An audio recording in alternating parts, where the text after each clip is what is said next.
이번 시간에는 이제 동기발전기 두 번째 시간이고요. 첫 번째 시간에는 저희가 이제 전기자 반작용에 대한 내용까지 설명을 드렸어요. 구조부터 반작용에 대한 내용까지 설명을 드렸고, 지금은 이제 동기발전기에 대한 특성에 대한 이제 부분부터 이제 설명을 드리도록 하죠.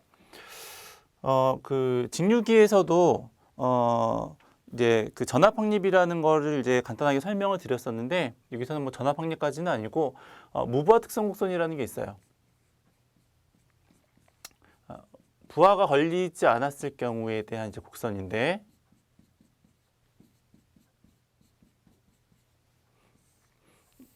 이제 전격 전압하고 이제 계좌 전류에 대한 이제 관계인데, 얘가 이제 원래대로 따지면 식을 한번 보시면 4.44에다가 이제 권선계수에다가, 그렇죠? 권수에다가 주파수, 얘 자속. 네.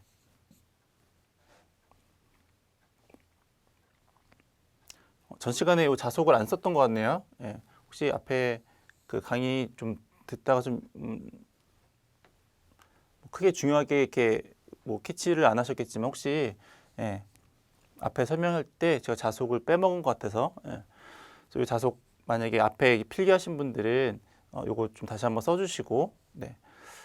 그래서 이제 요게 이제 식이다 보니까는 여기 자속이 들어가다 보니까 요 전압이라고 하는 거하고 여기 나오는 요 자속이라고 하는 거는 이제 서로 이제 비례하는 관계가 있는 건데, 여기 나오는 요 자속이 결과적으로는 계좌 전류에 의해서 이제 발생을 하는 거다 보니까, 원래대로 따지자면 그림이 이제 어떻게 되어야 되는 거냐면, 무부하 특성 곡선은 이제 비례하는 관계로 이렇게 되는 거죠. 원래대로 따지면. 근데 얘가 실제로는 이제 이렇게 되지 않고 가다가 꺾이죠. 꺾여요. 꺾이는 이유는 철심의 자기포화 때문에 그러는 거죠.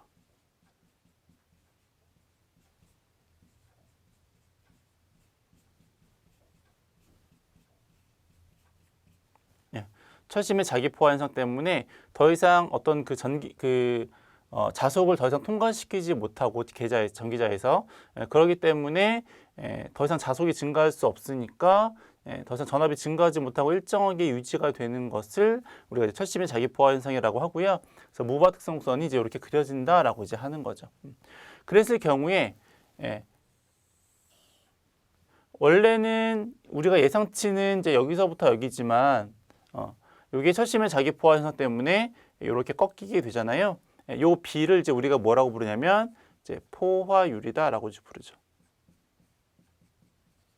철심의 자기포화에 대한 포화율이다 이렇게 부르는 거고요. 예를 들어서 얘가 A고 B고 C 이렇게 되면 포화율은 A분의 BC 이렇게 구할 수도 있어요. 그래서 요거 이제 어떤 그 발전기의 특성, 어떤 철심의 자기포화 때문에 무부하 특성 곡선이 이렇게 된다라고 이제 기억을 좀 해두시고, 요거 죄송해요. 요거 다시 한번 그 앞전에 이제 필기하신 부분을 한번 다시 한번 좀 이제 보시면 될 것 같아요.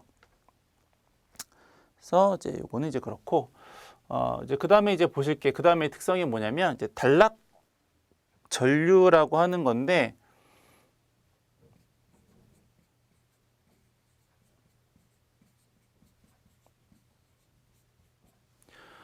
이제 아까 그 동기발전기의 부하 측을 단락을 하고 발전기를 서서히 이제 증가시키면, 그때 이제 흐르는 전류를 이제 우리가 단락 전류다 이렇게 부릅니다. 단락한 게 아니고 단락 전류라고 부르고요. 그 단락 전류는 이제 보통 IS라고 이제 표현을 하면서 동기 임피던스 분의 전압 이제 이렇게 쓰죠.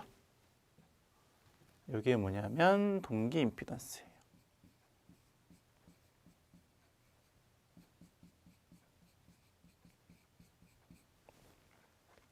동기 임피던스고, 여기 나오는 동기 임피던스는 부하에 걸리는 임피던스랑은 좀 달라요. 부하에 나오는 부하가 아니고, 여기 나오는 이 동기 임피던스는 전기자 저항에다가 동기 리액턴스를 이제 더한 값이죠. 이거는 전기자 저항.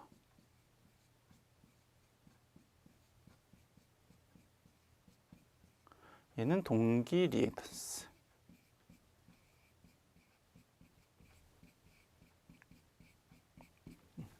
이거는 뭐 굳이 뭐 이렇게 꼭 이렇게 뭐 기억을 하셔야 될 건 아니고 그냥 이제 단락 전류하고 이제 이런 것들을 이제 설명하기 위해서 이제 그냥 좀 말씀을 드리는 거니까 그냥 그런 것들도 있구나라고 그냥 보시면 될 것 같아요.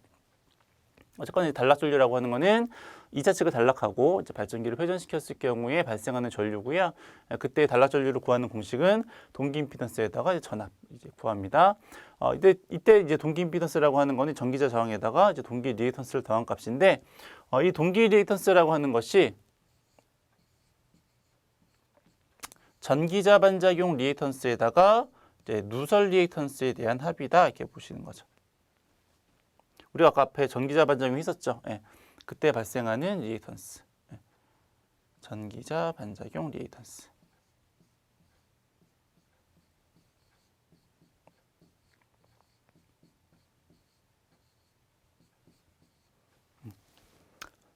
어떤 여기서 나오는 어떤 저항에 대한 개념, 리액턴스에 대한 개념은 전압을 떨어뜨리는 것에 대한 개념으로 좀 보시면 좋을 것 같아요. 그래서 전기자 반작용이 일어나면은 감자작용 같은 것들에 의해서 전압이 이제 변화가 있잖아요. 이제 그런 것들을 리액턴스에 대한 값으로 이제 표현을 한 거죠. 요거는 누설 리액턴스.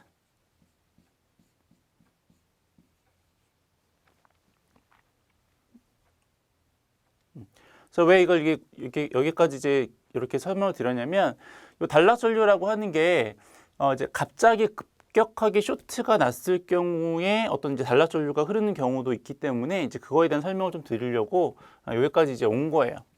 얘가 만약에 갑자기 급격하게 쇼트가 일어나면 단락 전류에 대한 모양이 갑자기 크게 증가했다가 점차 이제 감소하게 됩니다.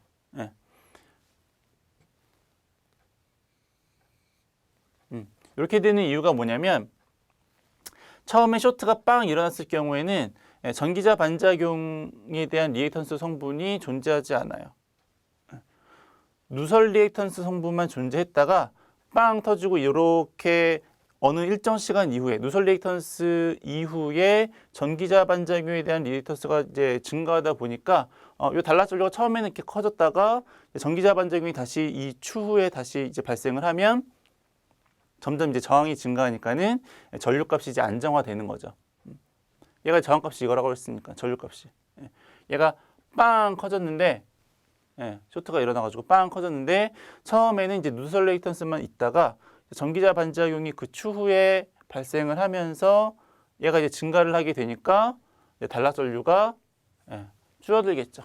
빵 터졌다가 전기자 반작용이 일어나면 이렇게 이제 감소를 하는 거죠.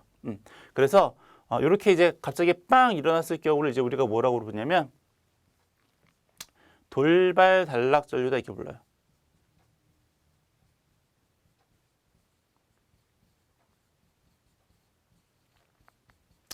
그래서 이 돌발 단락 전류를 제한하는 리액턴스는 뭐냐면 누설 리액턴스다 이렇게 보는 거죠. 처음에 쇼트가 빵 일어났을 경우에 전기자 반작용에 대한 일어나지 않으니까 그때는 이제 누설 리액턴스에 의해서 돌발 단락 전류가 제한이 된다라고 이제 보시는 거예요. 그래서 이걸 설명하려고 이렇게 쭉 이제 넘어오긴 했는데 어쨌거나 이제 돌발 단락 전류를 제한하는 게 누설 리액턴스다라고 하는 거는 기억을 좀 해두시면 좋을 것 같고요.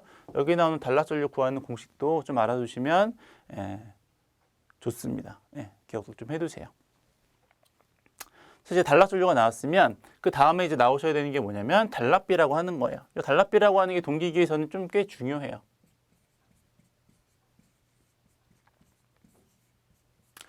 이 단락비라고 하는 거는 어떤 기계적인 특성을 나타내는 값이에요.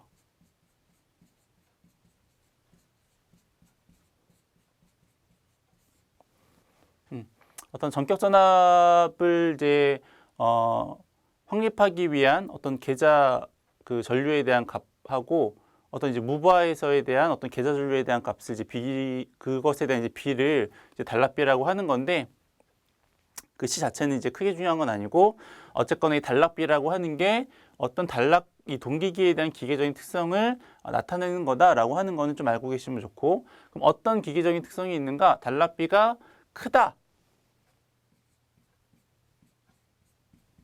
라고 했을 경우에 작은 경우도 있고 이제 큰 경우도 있는데 작은 거는 큰 거에 무조건 반대로 이제 보시면 되는 거니까 작은 것들은 이제 그냥 나중에 보시고 큰 것들만 좀 기억을 해줘요. 그럼 달랍비가 큰 기계는 이제 어떤 특성이 있느냐? 얘는 덩치가 커요. 철기계예요. 철기계여서 덩치가 큽니다. 뭔가 좀 많이 들어갔어요. 철이. 좀 비싸겠죠. 그리고 철이 이제 많이 들어가다 보니까 어떤 그 외부적인 어떤 요인들의 영향을 좀 덜 받는 편이에요. 그래서 얘는 안정도가 높죠.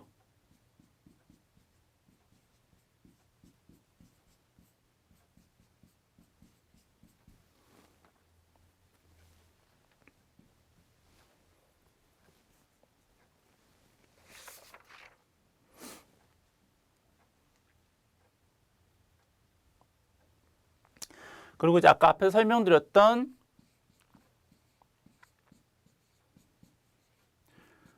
동기 임피던스가 작고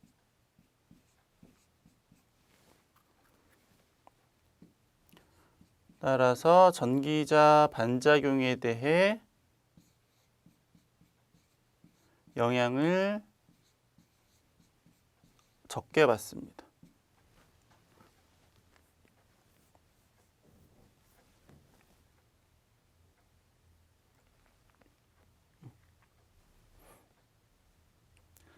뭐 이 정도. 뭐 더 추가하자면 뭐 전기자 반작용, 전기 전압 변동률,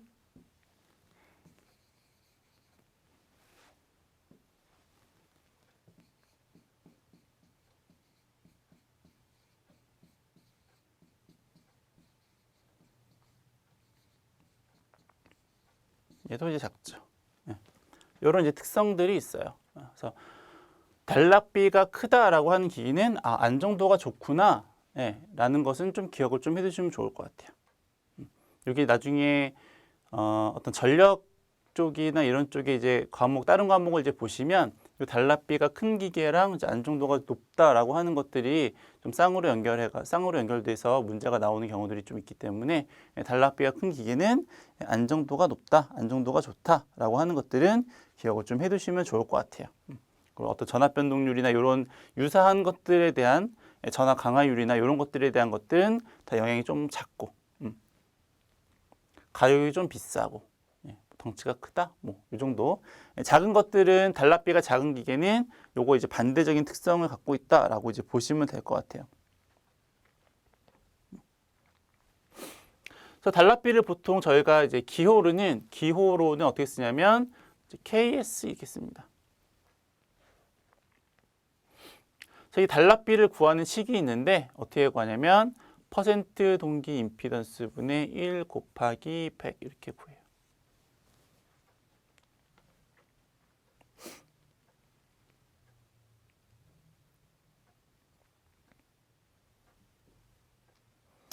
퍼센트 임피던스라고 하는 건 나중에 변압기 쪽에 가면 다시 요거에 대한 개념이 나오니까는 여기서는 요 퍼센트 동기 임피던스 분의 1로 단락비를 구한다라고 하는 것까지만 알고 계시면 될 것 같아요.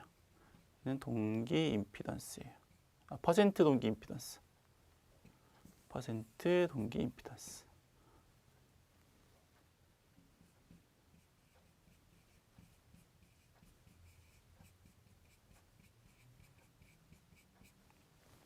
네, 요 퍼센트 그러니까 여기서는 이제 동기 임피던스이긴 한데 이제 퍼센트 임피던스라고 하는 게 있어요. 퍼센트 저항 강화, 퍼센트 임피던스 강화, 퍼센트 리액턴스 강화라는 게 있는데 그건 이제 변압기 쪽에서 조금 자세하게 다룰 내용이니까 여기서는 명칭만 이제 기억을 하시고요. 시험에서 단락비하고 어떤 퍼센트 동기 임피던스에 대한 관계에서는 요게 이제 그냥 값으로 얘가 몇 퍼센트다, 뭐 80%다 이렇게 주어지고 거기에 대해서 이제 단락비를 구하는 문제가 나오는 거기 때문에 대충 요 정도에 대한 개념만 알고 계시면 될 것 같아요. 그래서 이제 단락비에 대한 것들은 이 정도만 보시면 될 것 같고요.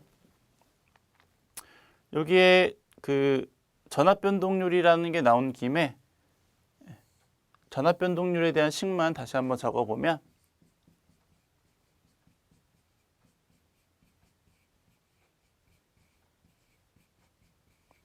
전압 변동률은 전격 전압분의 무부하 전압 마이너스 전격 전압 곱하기 100 이렇게 쓰죠. 여기는 전격 전압. V가 이제 전압이라는 건 어느 정도 아실 테니까 얘는 무부하 전압.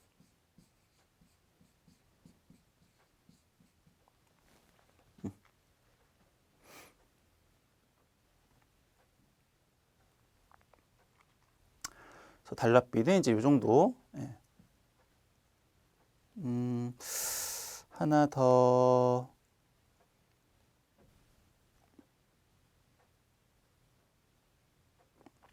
이 정도까지. 예, 단락비는 이 정도까지. 그 다음으로 이제 설명드릴 거는 자기 여자라는 게 있어요. 자기 여자는 뭐냐면 스스로 이제 여자가 되는 거예요. 그래서 여자가 된다라고 하는 거는 자화가 된다. 뭐 이런 개념으로 이제 보시면 돼요. 자화가 되는 건데 보통 이제 자화가 되려면 자속이 많아져서 어떤 전압이 확립이 되려면 이제 계좌 전류를 이제 증가를 시켜야 되는 부분인데 얘는 내가 계좌 전류를 증가시키지 않았음에도 불구하고 전압이 상승되는 이제 그런 현상을 이제 자기 여자라고 부르는 겁니다. 좀 더 엄밀히 말하면 경부하에서 부하가 적은 경우에 스스로 이제 여자가 되어서 전압이 확립되는 현상을 이제 자기 여자다 이렇게 부릅니다. 그럼 얘가 왜 스스로 여자가 확립이 되는 거냐면 이제 발전기가 있어요. 발전기가 쭉 이제 부하까지 연결이 되는데 가공선로라고 이제 가정을 하면 여기 땅이 있을 거고요. 가공선로하고 이 땅 사이에는 대지 정전 용량이라는 게 존재를 하죠. 얘가 어떤 성분이냐면 진상에 대한 성분이죠. 근데 우리 앞에서 전기자 반작용을 했을 때를 기억을 한번 해보세요. 발전기일 경우에 지상일 경우에는 어떤 작용을 한다라고 했냐면 지상일 경우에는 감자작용. 그렇죠? 진상일 경우에는 어떤 작용을 한다라고 했냐면 진상일 경우에는 증자작용을 한다라고 이제 말씀을 드렸잖아요. 그렇죠? 그러니까 얘가 진상이잖아요. 그러니까 발전기에서 어떤 작용을 하는 거예요? 자속이 증가하는 작용을 하는 거죠. 내가 계좌를 증가시키지 않았음에도 불구하고 스스로 자속이 증가가 되는 거죠. 자속이 증가가 되니까 어떻게 되겠어요? 전압이 이제 확립이 되고 전압이 높아지는 경우가 이제 발생하더라 이거죠. 그게 뭐냐면 그게 자기 여자입니다. 스스로 여자가 되는. 그래서 자기 여자가 되는 것을 방지하기 위해서는 이제 경부하가 되지 않도록, 그래서 발전기를 병렬로 연결을 해서 경부하가 되지 않도록 하거나 아니면 이제 요거랑 진상을 반대되게 하는 거는 지상이니까 리액터 같은 걸 이제 달면 이제 그거랑 서로 상쇄가 되어서 자기 여자가 이제 발생하지 않겠다라고 하는 거죠. 그래서 자기 여자에 대한 현상들, 이게 이런 게 자기 여자구나라고 이제 좀 보시면 될 것 같고요. 마지막으로 병렬 운전에 대해서 설명을 드리고 동기 발전기에 대한 거는 마치도록 하죠.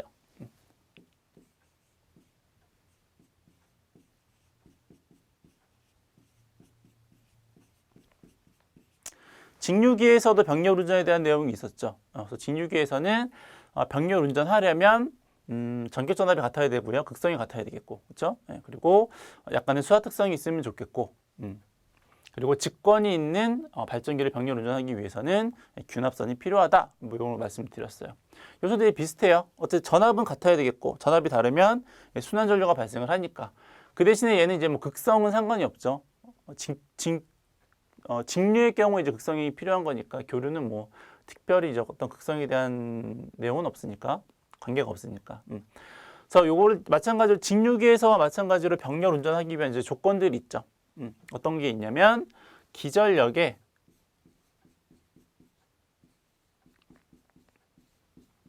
크기, 위상, 주파수, 파형, 상회전,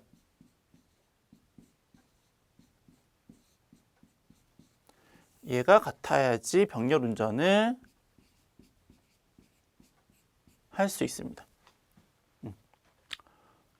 그래서 이런 것들이 만약에 같지 않으면 크기나 위상이나 주파수나 파형이나 상회전이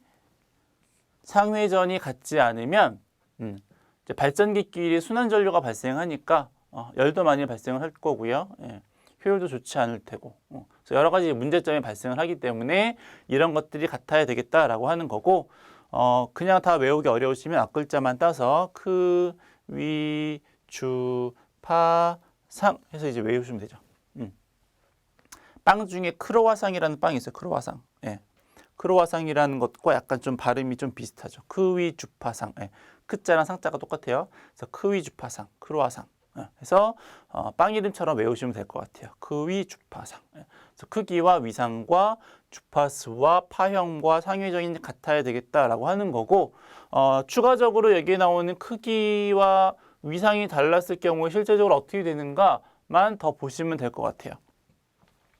그럼 크기가 다른 경우와 위상이 다른 경우 어떻게 될까요? 순환 전류가 발생을 해요. 서로 일치하지 않기 때문에 이제 순환 전류가 발생을 하는데 어떠한 순환 전류가 발생을 하냐면 크기가 다른 경우,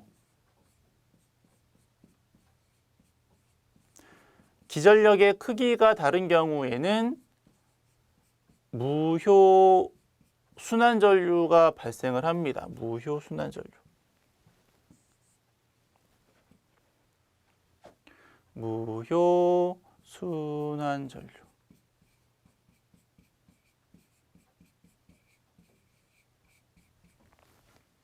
다른 말로는 무효 횡류.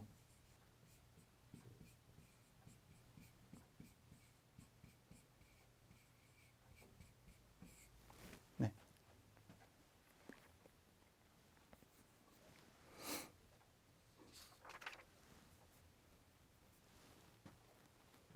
그리고 만약에 위상이 다른 경우에는 어떻게 되느냐?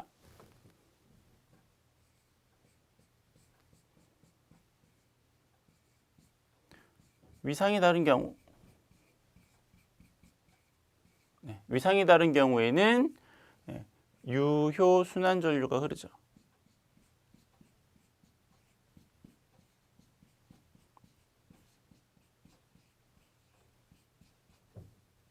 얘는 좀 나쁜 놈이고요.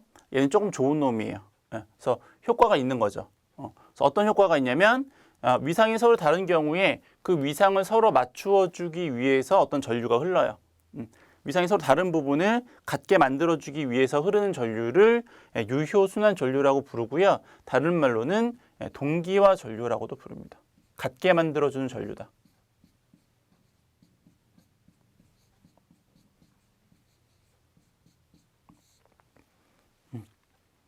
그래서 크기가 다르면 이제 무효 횡류가 흐르고 위상이 다른 경우에는 동기화 전류가 흐른다라고 이제 보시면 되고 어쨌거나 나머지도 마찬가지예요. 서로 다르면 어떤 순환 전류가 발생을 해서 좋지 않기 때문에 서로 같게 조종을 해야 되겠다라고 기억을 좀 해두시면 좋을 것 같아요. 그래서 이제 동계 발전기는 이제 여기까지 말씀을 드렸고요. 마찬가지로 진유기에서와 마찬가지로 동기기에서에 대한 어떤 중요한 내용들 잠깐 말씀을 드려보면 유기 기전력은 뭐 특별히 뭐 괜찮고 권선법 그래서 분권하고 분포권하고 이제 단절권 해서 고조파를 제거하는 거 기억을 좀 해두시고 그리고 또 뭐가 있었을까요?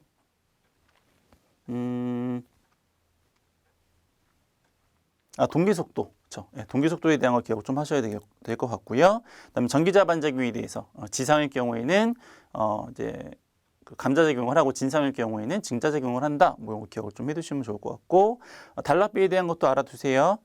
그리고 병렬운전 여기서 나왔던 방금 했었던 거 크기가 다른 경우에는 위상이 다른 경우에는 이렇고 이런 것들이 같아야지 병렬운전이 가능하다라고 하는 것들을 기억을 좀 해두시고 정리를 좀 하시면 좋을 것 같습니다. 다음 시간에는 이제 변압기에 대한 내용을 공부하도록 하겠습니다.